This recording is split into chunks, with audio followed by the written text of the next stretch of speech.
예수님과 대화를 시작합니다. 예수님, 며칠 전에 미국 대통령 선거가 있었죠. 우리나라에 미치는 영향도 많이 크기 때문에 대통령 선거를 위해서, 미국 대통령 선거를 위해서 아버지 하나님께 기도했었죠. 하나님이 쓰시기에 합당한 사람을 세워주시고 하나님의 공의와 하나님의 뜻을 받들어 순종할 수 있는 진실한 사람을 세워 주시옵소서. 세계에 하나님의 정의와 평화를 이루어 주시옵소서. 이렇게 기도했는데 트럼프가 당선됐습니다.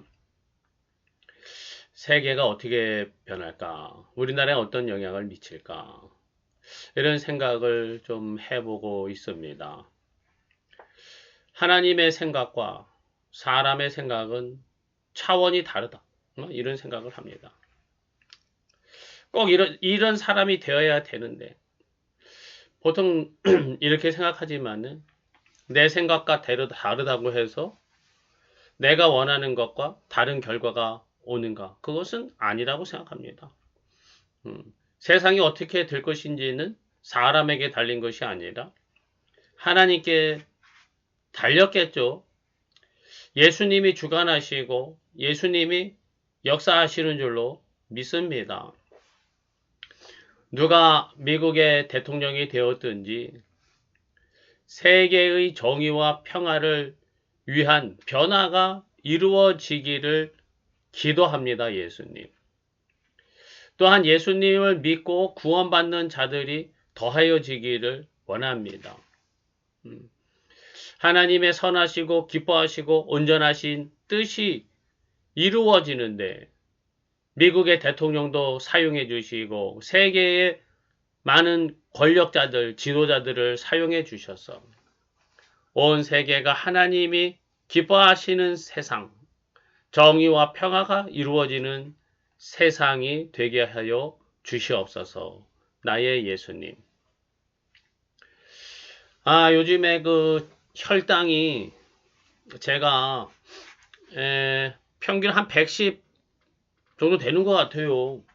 병원에서는 당화혈색소 6에다가 104 뭐 이렇게 나왔었는데 그 이후로 한 달 좀 넘게 이렇게 체중도 좀 조절하려고 노력하고 한 500g은 줄인 것 같아요.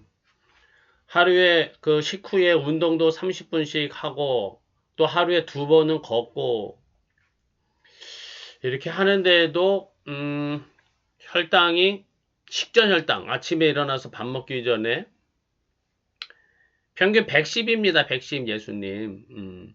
이게 왜 안 줄까요? 그래서 제가 한 몇 주일 전에 바나바 추출물 코로솔산이라고 그러는 것 같더래요.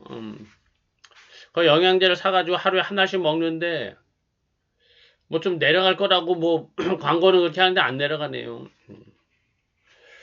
그래가지고 제 생각입니다. 예수님. 하루에 바나바 영양제를 아침밥 먹고 나서 한 알 먹고 저녁밥 먹고 나서 한 알 더 먹어볼까. 그래서 좀 효과가 있지 않을까 이런 생각도 해봅니다. 그러다가 저혈당 쇼크 나면 어떡하나 뭐 이런 생각도 좀 불안한 마음도 있기는 한데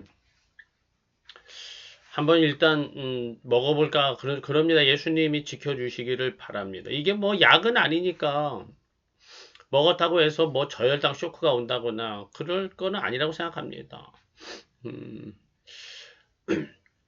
그래서 아까 좀 내가 좀 찾아봤어요. 그랬더니 하루에 2알 먹는 사람이 있었더라고요. 그래서 2알 먹어도 됩니까? 괜찮습니까? 물어봤더니 어떤 약사가 그거 기준량이 뭐 1.3이라고 보통 돼 있지만 10까지도 괜찮다 이런 보고도 영국 보고도 있다. 뭐 이러면서 상관없다. 뭐 그런 말을 읽었습니다. 그래서 한번 오늘 저녁부터 한 알 더 먹어보려고요. 예수님이 도와주세요. 저는 뭐 이걸 너무 신경 써야 되나 모르겠지만 그래도 식전 혈당을 한 90 정도 대로 좀 회복하고 싶어요.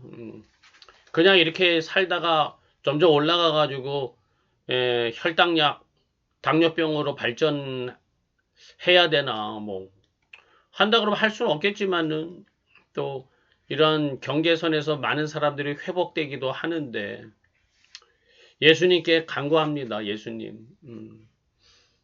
어떠한 방법 예수님이 도와주시고 예수님이 치유해 주시고 회복시켜 주시고 관리시켜 주셔서 이렇게 혈당, 당뇨병 경계선에서 더 발전되기보다는 정상을 향해서 조금씩 회복될 수 있게 예수님이 은혜의 길로, 생명의 길로 인도해 주세요. 나의 예수님.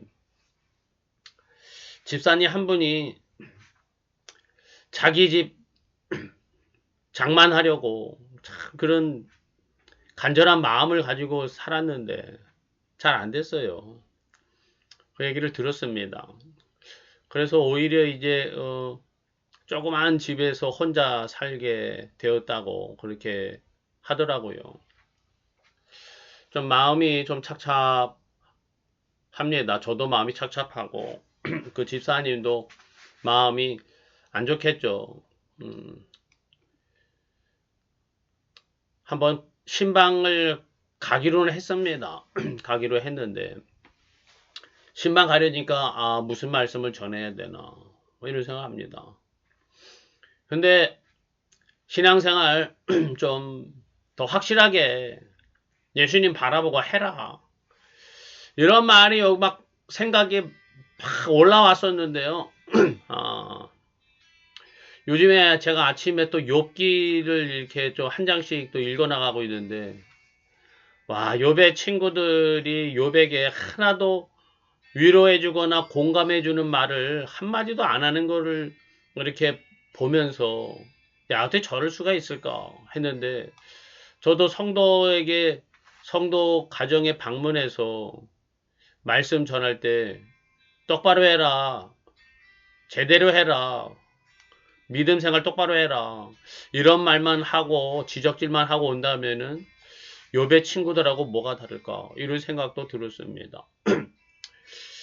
위로와 권면을 잘 줄 수 있으면 좋겠어요. 예수님이 나를 통해서 위로의 말씀을 전해 주시고 또 권면의 말씀을 전해 주시기를 원합니다. 나의 예수님. 또 이런 분이 있어요. 열처녀 비유 말씀에서 어리석은 다섯 처녀가 기름이 준비되지 않아서 밖에 쫓겨나서 심히 울며 이를 갈미 있으리라. 자기가 그렇게 되면 어떡하나. 그런 불안과 염려가 있어서 내가 더 열심히 성경 읽고 철저히 회개해야지. 이런 말을 자주 하는 성도님이 있어요. 야, 제가 그런 말을 들으면서, 저 신앙생활 열심히 하시는 건 좋은데, 저 마음이 과연 무슨 마음인가? 철저히 완벽하게 회개해야지. 이런 말을 종종 하더라고요. 불안이죠, 불안. 우리 믿음은 무엇인가? 구원의 확신은 무엇인가? 어디서 오는가? 나더러 주여 주여 하는 자마다 천국에 들어갈 것이 아니다. 이렇게 했는데. 그럼 어찌 해야 됩니까? 하나님의 뜻대로 행하는 자라. 잘해야 들어간다. 저는 요즘에 그런 생각을 합니다. 예수님과의 그 긴밀한 사귐을 통해서 예수님의 사랑을 경험하면서 내가 하는 게 아니라 예수님의 사랑으로 내가 구원받고 예수님의 이 변함없는 사랑으로 내가 안전하고 예수님의 이 변함없는 확실한 십자가의 그 사랑으로 내가 구원받을 것이 확실하구나. 예수님과의 관계를 통해서 나에게 직접 임하시고 나와 만나주시는 나를 위해 십자가 지신 그 예수님과의 만남을 통해서 예수님으로 인해서 구원의 확신을 가지고 심령의 안정감을 가지고 살아갈 수 있으면 좋지 않겠나. 이런 생각을 많이 했습니다. 예수님, 온전한 신앙이 무엇인지 성도들에게 저에게도 가르쳐 주시고 나를 통해서 예수님의 안에 있는 온전한 신앙의 삶을 가르쳐 주시고 인도해 주세요. 나의 예수님.